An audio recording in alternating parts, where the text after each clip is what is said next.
Bonjour à tous, bienvenue sur la chaîne de GPTV Actu et rebonjour à tous nos chers abonnés de GPTV, aussi la chaîne principale qui ont pu assister à la matinale de GPTV avec comme invité principal maître Philippe Deveul pour parler de la situation politique française sous un angle différent et qui a amené un débat très intéressant avec Nicolas Stocker. Nicolas Stocker qui m'accompagne aujourd'hui comme tous les jours à midi, fin du lundi au jeudi sur la chaîne GPTV Actu. Bonjour Nicolas. Bonjour Raphaël, bonjour chers téléspectateurs. Bien évidemment, chers spectateurs, j'espère que vous allez bien. N'hésitez pas à prendre le réflexe de mettre le pouce sous la vidéo et de la partager sur vos réseaux sociaux. Ça aussi, c'est important. Si on veut toucher de plus en plus de monde, il faut partager les contenus et ça permettra de faire plus d'interactions et de faire découvrir nos travaux, toutes nos émissions et aussi, voilà, tous les invités à qui on donne une exposition et à qui on veut développer le travail. Et évidemment, Nicolas, très bon rappel. Vous avez aussi la revue mensuelle de Géopolitique Profonde, le numéro de septembre qui a été envoyé. Donc, normalement, pour tous ceux qui sont abonnés à la revue en France, vous l'avez reçu. Très, très bon numéro ce mois-ci avec toujours des auteurs de très bonne qualité. Et je vous recommande plus particulièrement, vous savez que j'en parle beaucoup en bien, Laurent Ozon qui là récidive sur le travail intéressant en biologie, psychologie évolutionniste, mais là c'est sur la bactériothérapie, un sujet important qu'il faut élaborer et Laurent Ozon qui a régulièrement traité de sujets de santé et aussi sur deux numéros, si vous connaissez, si vous êtes abonné de la revue depuis un moment, et lorsque vous abonnez, vous avez accès à tous les précédents numéros, la crise de la médecine occidentale. Je peux vous renvoyer aux entretiens que l'on a pu faire qui sont sur la chaîne de GPTV, des sujets toujours absolument passionnants. Et lorsqu'on recoupe le tout, on a de plus en plus d'outils pour avoir une vision plus complète du monde. Bref, chers amis, vous avez tous les liens en description. N'hésitez pas pour vous abonner, pour à la revue, pour mettre le pouce, etc. Alors aujourd'hui, Nicolas, un sujet précis que l'on va aborder. Comme d'habitude sur GPTV Actu, l'émission de midi, on aborde des sujets d'actualité politique française. Et là, on va parler du Rassemblement national. Le Rassemblement national qui, si on décide de se poser un petit peu et de faire le point sur la situation et surtout l'évolution de ce qu'est le Rassemblement national, qui était le Front national, avec Jean-Marie Le Pen à sa tête, une fois qu'il y a le Rassemblement national, une fois qu'ils se sont transformés, avec Marine Le Pen qui a pris les rênes après le meurtre du père, on a pu voir de nombreux changements au niveau de l'engagement politique.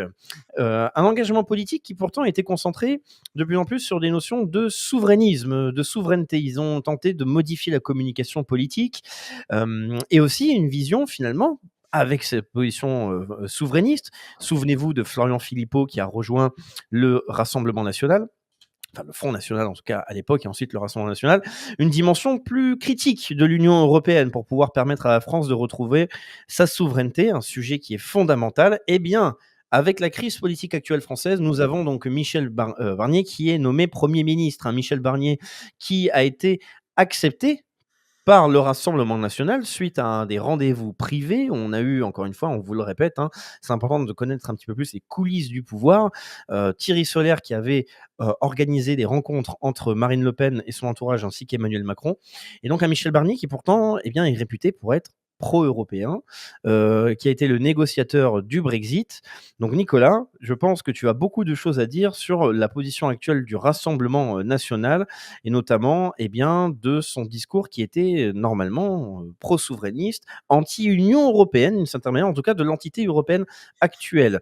Et dernier point, étant donné que vous pouvez le voir à la fois dans le titre de la vidéo, mais aussi sur la miniature, peut-être qu'il est temps de réfléchir sur l'évolution à venir, notamment évidemment du Rassemblement national, des partis politiques en France, mais de cette entité européenne. Et je pense que l'influence de la guerre russo-ukrainienne sera déterminante. Donc Nicolas, qu'as-tu à nous dire sur le Rassemblement national et le sujet que l'on a présenté à l'instant?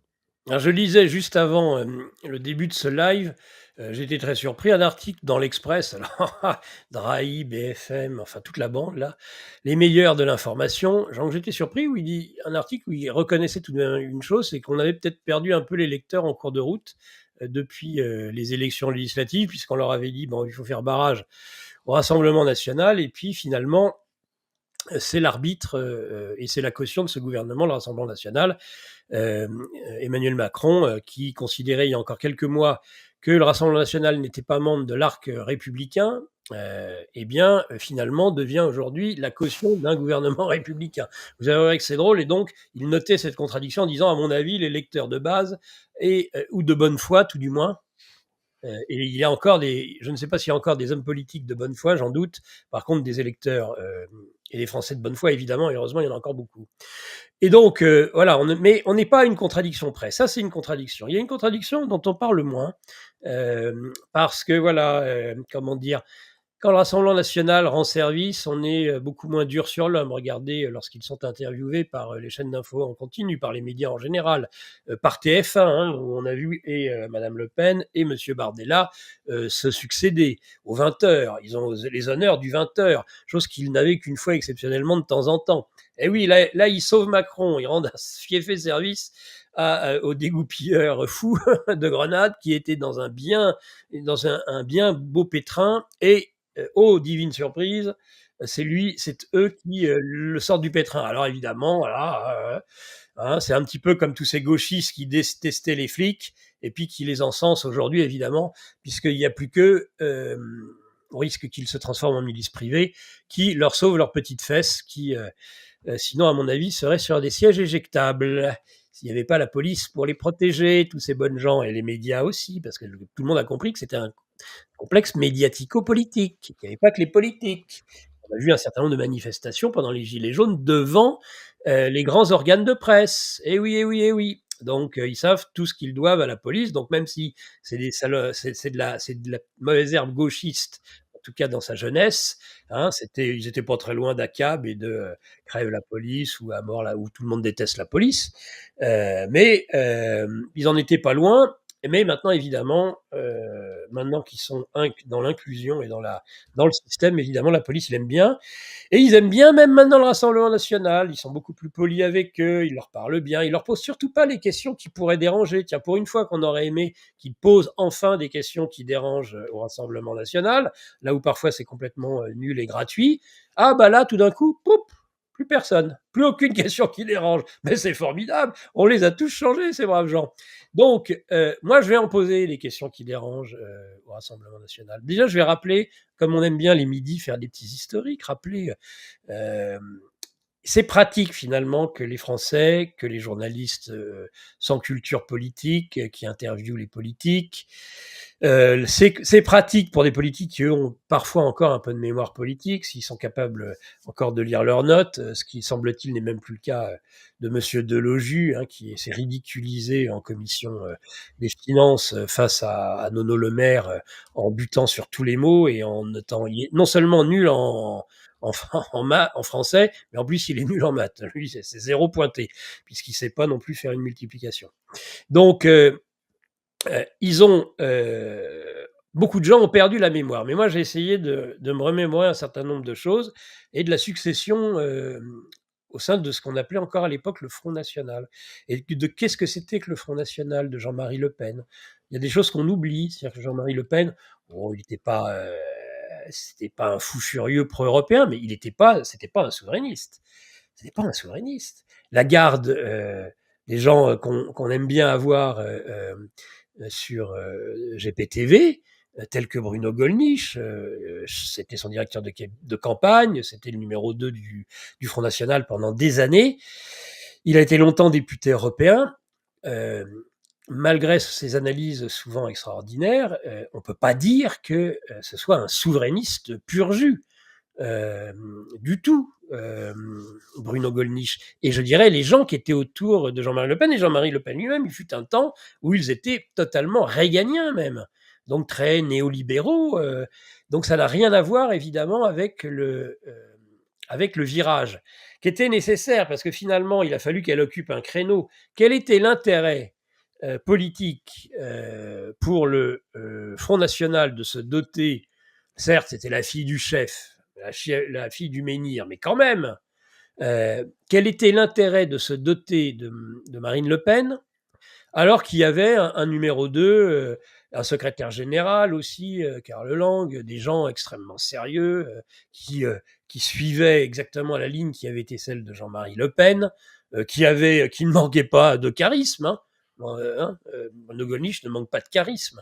Donc, quel était l'intérêt, à part, en effet, une PME familiale, de voter Marine Le Pen? Alors bon, certes, elle a eu le soutien de son père, elle l'a remercié comme on sait, mais bon, ça, c'est une autre histoire et c'est même pas du tout l'objet de cette émission.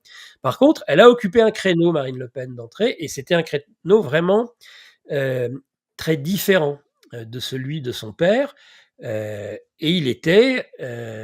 c'était un créneau clairement souverainiste, hein, et on reçoit souvent aussi sur GPTV un de ceux qui a le plus influencé Marine Le Pen à ses débuts en tant que leader politique, de chef du Front National, avant même la transformation en Rassemblement National, c'est-à-dire Paul-Marie Coutot, le père même du concept du mot souverainisme, euh, qui a même fait se rencontrer dans la radio où j'officie depuis plus de 12 ans, Monsieur Florian Philippot et Madame Marine Le Pen. C'est dans une émission de Paul-Marie Coutot que ces deux personnes se sont retrouvées et rencontrées pour la première fois. Et c'est pas un secret, c'est bien connu. Donc je ne trahis aucun secret en disant cela. Alors il y a ceux qui étaient favorables au fait de collaborer avec le Front National, et puis ceux qui considéraient que c'était pas souhaitable. Pour moi, c'est une affaire, une querelle ancienne, qui a pu m'opposer à certains à l'époque, mais et je considère que la page est largement tournée aujourd'hui. Nous devons, en tant que patriotes et souverainistes, être dans l'union et l'unité. Ça, c'est évident. On le répète suffisamment. On ne va pas retourner au chicaya du passé. Mais donc, c'était une inflexion forte. C'est-à-dire que Marine Le Pen, elle est vraiment passée d'un national-libéralisme à quelque chose de totalement différent, et même à l'idée qui était première chez Paul-Marie Coutot, de ce qu'on appelait le souverainisme des deux rives. Alors, il a évolué en cours de route et il s'est mis à, à soutenir l'union des droites, ce qui l'a amené à un moment donné, court, mais quand même l'a amené jusqu'à d'ailleurs Éric Zemmour à une époque. Mais il est rentré aujourd'hui dans un bercail très souverainiste avec, entre autres, le soutien qu'il a apporté dernièrement à François Asselineau. Donc,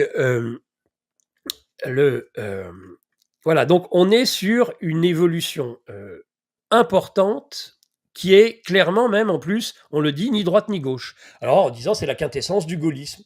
Le gaullisme, dit-elle à ce moment-là, c'est ni de droite ni de gauche. Il y a des patriotes chez Chevènement, il y a des patriotes à gauche, et puis il y a des patriotes qui sont ni droite ni gauche, comme Philippe Seguin, et puis il y a des patriotes souverainistes plutôt de droite, comme Philippe de Villiers ou comme Charles Pasqua, par exemple. Donc, et on fait l'union de tous ces souverainistes, ça c'était en 92, et ça c'est porté à Marine Le Pen, un peu dans la corbeille de mariée, si j'ose dire. Et elle s'en empare. Et elle en fait son discours principal. Et elle nomme Florian Philippot, issu plutôt du souverainisme de gauche, hein, ancien chevènementiste, comme le numéro 2 du Front National, qui petit à petit va devenir en effet, mais après, le Rassemblement National. Et là, on est sur une logique de quasi-Frexit. Hein. Enfin, même peut dire, voilà, on veut sortir de l'Union européenne, c'est une prison des peuples, il faut une toute autre politique que la politique d'austérité qui est menée. Voilà, il y a le positionnement de Marine Le Pen est extrêmement clair. Et d'ailleurs, ce positionnement lui réussit plutôt bien, parce que, par exemple, elle accède, avec ce fonds de commerce idéologique, si j'ose dire, au second tour de l'élection présidentielle. Clairement. Et puis, évidemment, il y a ce débat qui se passe très mal. Bon, il faut lire un peu ses notes, il faut un peu travailler, Madame Le Pen. Et quand on ne travaille pas, évidemment, face à quelqu'un qui est loin d'être un innovateur politique majeur, hein, du ciel des idées politiques de ces 2 derniers siècles, Emmanuel Macron, mais qui lui au moins bosse ses fiches, évidemment. Bon, on fait des confusions sur des Alstom, on commet des erreurs impardonnables à ce niveau-là, quand on veut être président de la République et quand on arrive au second tour. Elle rate son débat, elle est battue à plat de couture. Je pense que c'est injuste de considérer que c'est ce débat qui l'a fait perdre. Elle aurait de toute façon été battue, et sévèrement battue. Mais en tout cas, certains tirent prétexte au sein du Front National pour l'obliger délaisser petit à petit, en tout cas à délaisser et à détrôner Florian Philippot pour une nouvelle ligne, mais dont on ne sait pas trop où elle va nous mener, sachant que voilà, elle lâche un peu de l'Est petit à petit. Il n'est plus question de sortir tout de suite de l'euro, il n'est plus question de sortir tout de suite de l'Europe, mais on reste quand même globalement à un moment, pendant un bon moment, souverainiste au Front National, qui devient à ce moment-là le Rassemblement national. Il faut savoir que la rupture avec le père a eu lieu avant. Quand là, il y a eu rupture avec Jean-Marie Le Pen, le Front National assumait pleinement son souverainisme. Et donc, il y a une évolution. Mais néanmoins, on en reste quand même à un parti qui se prétend patriotique. En tout cas, hostile à l'Europe de Bruxelles. Et ce, même, j'ai envie de dire, jusqu'à la dernière élection européenne. Alerte Info. Géopolitique profonde prend sa place dans le paysage médiatique français. Bonsoir à tous, vous êtes sur Géopolitique profonde, la chaîne qui est là pour remplacer les médias subventionnés. On investit maintenant la rue. Et on veut vous entendre. Le gouvernement de M. Macron nous a obligés et nous a enfermés chez nous. Mais on a besoin de votre soutien. Alors cliquez sur le bouton j'aime pour nous soutenir.